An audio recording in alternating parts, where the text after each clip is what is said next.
How to Nakai, 10 tips and tricks. I put in more time with Nakai's campaign, and I think I'm qualified, finally, to say a few things about succeeding with him longer term. I'd say this is in no particular order, but I like to be honest when possible. The first tip matters. Tip number 1. Use bait lords. Now, this is good advice regardless when fighting any Skaven, but here, Nakai can print an unlimited number of red-crested skink chiefs, provided your current army cap is not exceeded. Any army can do this, and any army can therefore instantly put a bait lord who may well die when Skaven or Beastman or Skarsnik comes with an offensive ambush. But often, that'll use up enough movement that the attacking army is now revealed and vulnerable to your counterattack. I test on hard, partly because my eyes are not so good, I can try hard and prosper. But eventually, that'll get better. It's a cataract's lens replacement thing, but for now, I keep it reasonable. So, I play on hard. Bait lords, you'll lose them, so if you're using a low-ranking Slann, bet on losing the Slann. It's just how it works. I lost a low-ranked Fire Slann to Snickich personally. He'll be missed, but not so much I didn't honor his sacrifice and pound Snickich into the dirt after. Tip number 2. Yes, use skink units. It's okay to use skinks. It's not really for the spawnkin mechanic, that's just a bonus. It's because they're cheap, and Nakai can instantly turn even the lowliest skink cohort into a dealer of death in a frenzied rampage, at least for a little while. A lot of enemies in the game, you can get away with using some kind of skink unit, even skirmishers if it's early game enough, or if the enemy can't get its act together and kill the army they're part of. Chameleons are better, but the fact is, you're paying a lot less by using skinks. I mean, any kind of skink. And if the enemy isn't able to make you pay for doing so, keep abusing it. I say this because as much as extra Kroxigors are nice, provided your starting ones are still intact, you don't need more for a while. What you do need ASAP is enough mass to drown peasant archers or gunnery mobs in melee, 20 total units in your first army to unlock Rite of Awakening, and savings of money where you can get them. You will mercilessly lose skink melee units in auto-resolve, so be careful about overusing that, but fight the battles you must regardless. Red-crested skinks are powerful precisely because, even in an unupgraded state, they are very offensive, and Nakai himself can print out more of them without a conscience. Losing them is insignificant to your cause. Losing battles or drowning in upkeep, those things are very significant. Tip number 3. Ignore the orcs, Lokir must die. When I'd rather say than if the orcs to the south declare war on you, I'm very serious, ignore them. Turning around is what the AI wants. Lokir will declare war on you soon enough and has far more ability to pop off, and you should aim to break his best force, gain his defeat trait from Nakai permanently if at all possible, because Storm and Reef attrition would be very annoying later on, and ignore the admirals, ignore the side issues, march in a more or less straight line to take down Lokir's city. Then the biggest and most built-up settlements, then whatever you can grab. Go back to tip number 1. Use bait lords to help, and you can lure the dark elves into a lot of situations where you can potentially auto-resolve or fight manually just for personal enjoyment. Also, the orc city on the coast can only be accessed in a quicker manner from the sea, which is Nakai's weak point because all his horde mechanics do not function on the water. He's not Luther Harkon. Going on land, there's some sort of nightmarishly hard to navigate terrain to slow you down, and since lizardmen have no underway stance, you are forced to lose time, even though you do want to finish the job or find another way. Or do what I learned to do and just ignore the orcs. They can always be pounded later, as can Gelt should he wipe them out. And often he does, so maybe you don't want to wipe out Gelt, but maybe you do. Tip number 4. Kroxigor Ancients are strong, and rank 4 for free makes them stronger. That's to say, if you are recruiting only the Ancient, you can get Predatory Fighter and 2 points in Blade Master, and poof, base melee attack plus 12, and the Lords still have a fat bonus versus Infantry, are armor-piercing natively, and have a skill from rank 1 and up to increase damage and bonus versus Infantry further temporarily. Yes, Slann are great when you can level them, but if you're pinching pennies, forget the army, just get 1 Ancient.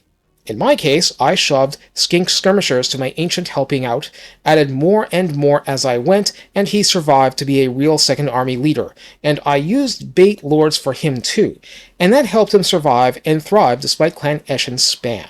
Remember, this is on hard difficulty. Tip number 5. Blessed units are your friends. I've tried to do videos on all of them, but regardless, as Nakai, as my mechanics video explained, you can build a building in not just Nakai's horde, but eventually in every horde to give you 25 spawning sequence per turn. The campaign army buff part of the tech tree has a very early tech that gives +1 to the spawning pool max and minus 10% recruitment cost. The minus 10% doesn't affect blessed units, but sure will affect everything else. Sometimes you want that ancient Stegodon you plan to use for the next 80 turns. Sometimes you want the 3 units of skink javelins because you need raw numbers. If you're fighting a ranged force rather than coronate spam, I point to the blessed horned ones. Their ability to rack up damage in battle against the right units is insane. Tip number 6. Traversal tech is the best tech. Your campaign will feel like it's in a long prologue until you get Traversal and that sweet, sweet plus 15% campaign movement range faction-wide. It just will. Make this an early priority, and being able to do so might have to do with using more skinks to let your economy not completely drown in Kroxigor upkeep. Kroxigors are awesome and all. Tip number 7. Don't splurge favor costs early. There are a few things you may really want or have to do if forced to, but seriously, just the fact you can get that non-replenishing army for the Defenders of the Great Plan as a backup, ally direct that army to something which offends thee, or borrow it for 10 turns, and not pay upkeep yourself. You want favor as a reserve, you do not want to blow it on nothing. If you must use it for the next part. Tip number 8. Use favor for economy techs a lot. Often, boosts in battle take a back seat to the economy because you can squeeze by in battle, and once enemies get numerous enough that you slap on the red favor thingy for 150 to get plus 50% post-battle loot. Yes, plus 25% campaign movement range, but that won't take effect until the next turn. Anyway, short of that, you need vassal tribute. And that's not just more vassal settlements. That's not just better upkeep reduction, because that's mostly Nakai himself and won't help his secondary armies much. You need to raise that vassal tribute. And every increase adds on to the previous increase, though it's modifying the base number by the total added up percentage. So 20% plus 25% plus 30% will mean 75% of the base tribute added to the base tribute.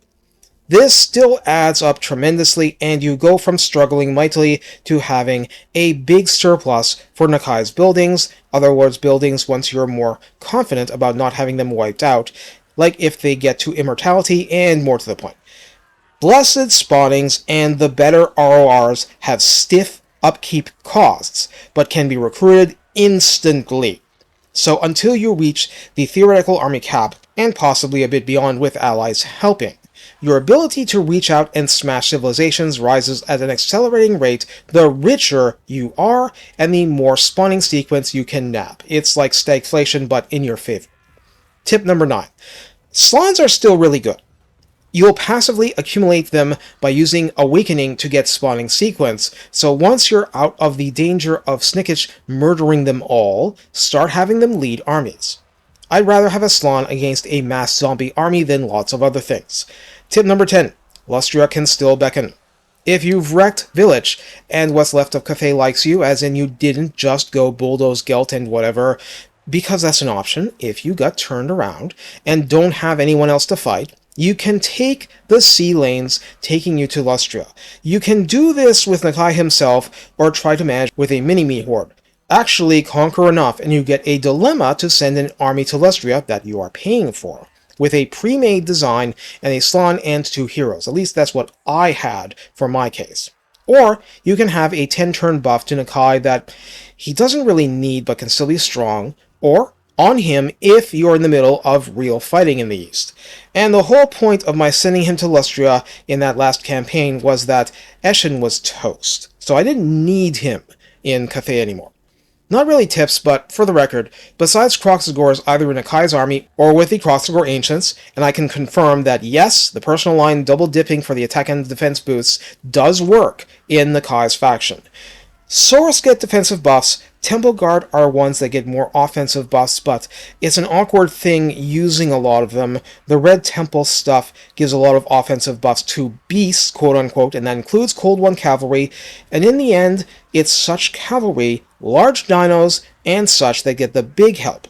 Blessed Horn ones are even more insane with these boosts, and in a faction without chariots, they're the next best thing for skirmish infantry annihilation on an industrial scale. I have not made early sequence of prowling work for me ever, but it may be a matter of what enemies I was fighting. I mean, it's not the sort of thing you really use on Skaven. A competent air force can wreck fine with Nakai, since Kroxigors and a little help have the ground covered. I'm not going to give much advice on the quest battles because they include so much chewing through armor, except to a point, the Lord Croak one. You really need to bulk up the best way possible.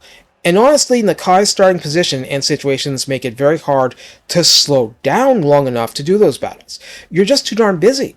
Do them when you can, and when you have overwhelming force for them, but I wouldn't sweat it. Having an unassailable defender's source of tribute lets you truly go to town on the rest of the world, and whatever you have to do to reach that point, do it. Then you have the money, flexibility, and so forth to escalate wherever you must.